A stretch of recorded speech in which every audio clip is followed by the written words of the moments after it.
doença celíaca e intolerância à lactose. Nessa edição do Eureka, você vai conhecer sobre essas doenças e vai ver também como as dietas sem glúten e sem a lactose agem no seu corpo. E ainda a importância de uma alimentação saudável.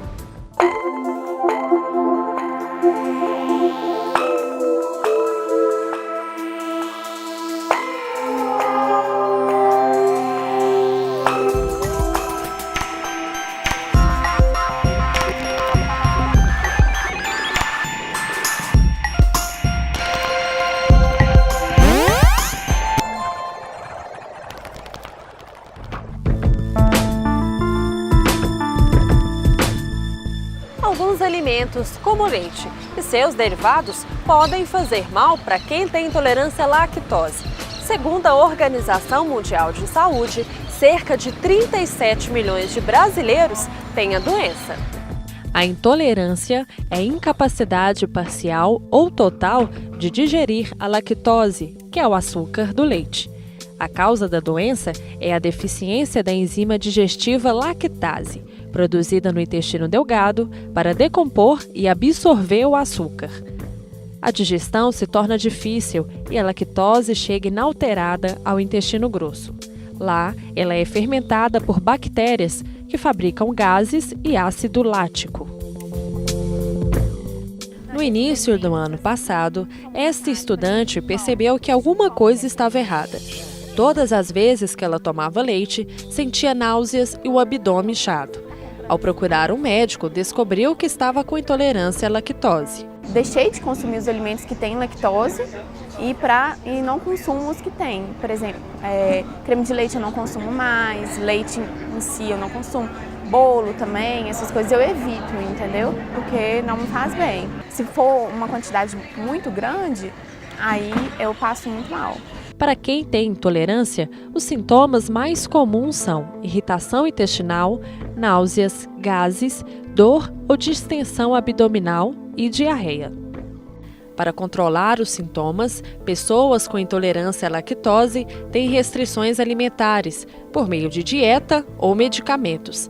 Mas ainda não existe tratamento para aumentar a capacidade de produzir lactase. Existem 3 graus de intolerância: leve, moderado e severo. Cerca de 10 milhões de brasileiros apresentam o grau mais elevado da doença. Intolerância à lactose tem a intolerância e a alergia à lactose. A alergia é a proteína do leite, que são coisas diferentes. A alergia à proteína do leite não tem nada a ver com a lactose. São as proteínas, como por exemplo a caseína, que causam um processo no sistema imunológico, né? Ativa o sistema imunológico. Essas proteínas elas não são reconhecidas pelo organismo, são reconhecidas como corpos estranhos. E geralmente essas alergias ao leite, elas são diagnosticadas quando a criança é introduzida, na primeira fase de vida, né? Logo que a criança sai do leite materno e entra no leite, essa alergia já é diagnosticada. E a intolerância à lactose não. A intolerância à lactose são indivíduos que têm uma deficiência na produção da lactase, que é uma enzima que quebra a lactose. Então é feita a retirada também da lactose da dieta e são introduzidos alimentos que não contêm esse açúcar, né, do leite. Qualquer alimento que contém lactose pode fazer mal, como leite de vaca ou cabra, queijo branco, manteiga, margarina, requeijão e iogurte, entre outros. Outra doença que envolve a restrição alimentar é a celíaca, que afeta 1 em cada 100 brasileiros. O glúten, que é a principal proteína presente no trigo, aveia, centeio, cevada e no malte, desencadeia uma série de problemas ao organismo das pessoas que têm a doença celíaca. Ela é uma predisposição genética, né? Então a pessoa geralmente descobre por conta dos sintomas, né? Muita diarreia, muitos gases, muito problema relacionado com o aparelho do trato digestivo, né? É feito um exame, que é a biópsia do intestino, para verificar como que estão as velocidades, para diagnosticar mesmo se a pessoa tem a doença celíaca ou não. Uma vez que essa doença celíaca é descartada, mas a pessoa mesmo consumindo produtos com glúten apresenta alguns sintomas, então essa pessoa a gente considera que tem sensibilidade ao glúten, né? Que aí a gente pode também estar trabalhando para redução ou retirada do glúten.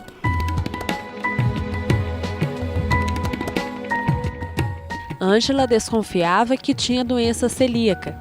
Na família dela, alguns casos foram diagnosticados. Depois de fazer os exames, ela adota uma dieta livre de glúten. Começa assim, com tudo muito parecido com outras coisas que você pode ter, com outras doenças. Você começa a ter, às vezes, uma coisa simples, uma constipação intestinal alternada com uma diarreia, o aumento da formação de gases, mesmo fazendo restrição ao leite, muita enxaqueca, muita dor de cabeça, tonteira, enjoo, mais ou menos uns 15 anos com insônia absoluta. Eu fiz uma colonoscopia e fiz uma biópsia, mas através da biópsia do intestino delgado é que foi diagnosticada a intolerância a glúten.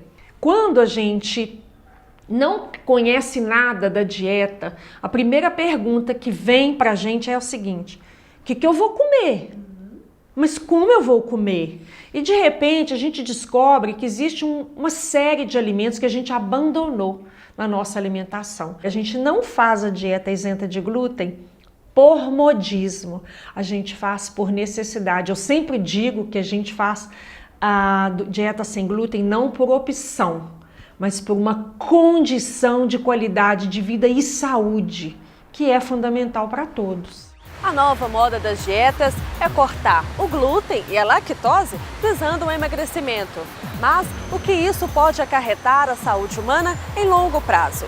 É possível desenvolver alguma dessas doenças por suspender estes itens na dieta? A pessoa pode vir a desenvolver diversas deficiências, né, nutricionais, como por exemplo, isenção de lactose. Se você retira completamente leite e produtos, né, derivados do leite, não acrescenta outros produtos que contenham cálcio na dieta, você pode vir a ter uma deficiência de cálcio, entre outros nutrientes, né, envolvidos aí.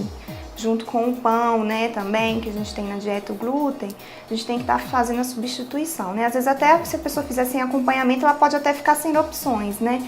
E acaba comendo só poucos alimentos, poucas calorias, pode perder peso de uma forma que não seja saudável. Se a pessoa tirar o glúten da dieta, ela não pode desenvolver a doença celíaca, né? Mas ela pode vir a desenvolver uma sensibilidade a alimentos que contenham glúten.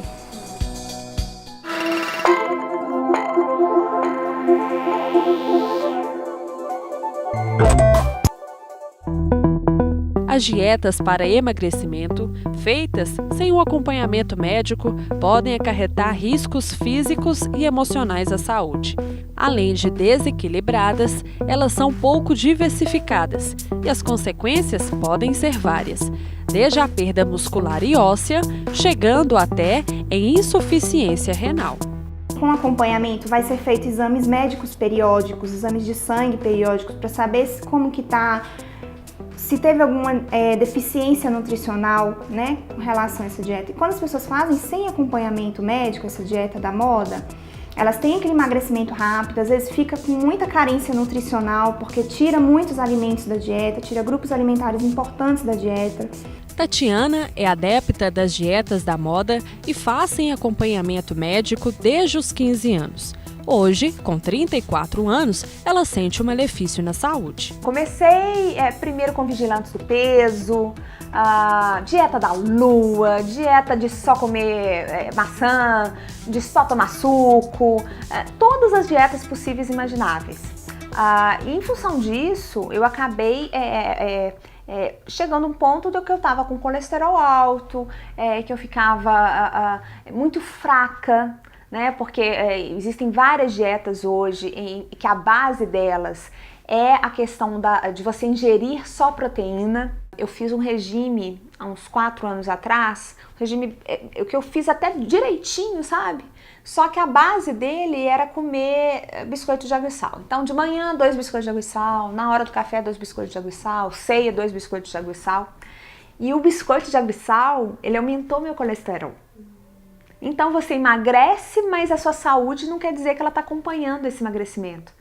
Então, assim, com esse passar do tempo, eu comecei a engordar muito, principalmente depois da proibição dos remédios. Eu engordei 20 quilos em 1 ano. Eu tive pressão alta, eu estava tomando 2 remédios de pressão, porque um já não adiantava mais. Eu tinha gordura no fígado, eu tinha pré-diabetes, eu tinha deficiência de vitamina D. E a deficiência de vitamina D, ela prejudica o emagrecimento. E a questão do sol, e a osteoporose, e raquitismo, enfim, você pode ter uma série de problemas aí. A má alimentação tem refletido na saúde e no excesso de peso da população. Segundo o Ministério da Saúde, a obesidade atinge 51% da população brasileira. Homens são a maioria, 54%. Já as mulheres atingem 48%. Crianças e adolescentes trilham o mesmo caminho. 1 em cada 3 crianças e 1 em cada 5 adolescentes estão acima do peso. O novo Guia Alimentar da População Brasileira, elaborado pelo Ministério da Saúde, orienta os brasileiros sobre os cuidados com a saúde e como manter uma alimentação saudável e balanceada. A recomendação é o consumo de alimentos frescos de origem vegetal e animal, como carnes, verduras, legumes e frutas. Comer de 3 em 3 horas sempre, né? É aquela velha história. Todo mundo fala, tem que comer de 3 em 3 horas e tal, e tem mesmo. 3 em 3 horas a gente precisa estar mantendo o nosso organismo em funcionamento, levando alimento para as células, né? Porque ele precisa de alimento. Então, se a gente não se alimenta de 3 em 3 horas, a gente perde um pouquinho de massa muscular também, que ele vai tirar alimento da massa muscular, do músculo, para poder fornecer energia para o organismo. E a gente não quer isso, a gente tem que sempre mobilizar a gordura e não a massa muscular. Uma saúde ideal não se constrói em um mês, em uma semana, em um dia. A preservação da nossa saúde ou a reconquista dela, caso a gente tenha perdido algum ponto, ela é construída no dia a dia ao longo de uma vida. Tudo aquilo que vai acontecer num curto período de tempo não traz ganho à saúde. Um hábito saudável por muito tempo ou por toda a vida traz saúde. Dietas mirabolantes com duração de 1, 2, 3 semanas, um mês, não traz benefício à saúde. Por quê? Aquilo que se muda num curto período de tempo volta tudo no período posterior. Essa edição da Eureka chega ao fim e eu me despeço deste programa. Envie um recado ou dê sugestões pelo e-mail da Eureka e redes sociais da PUC TV. Tchau!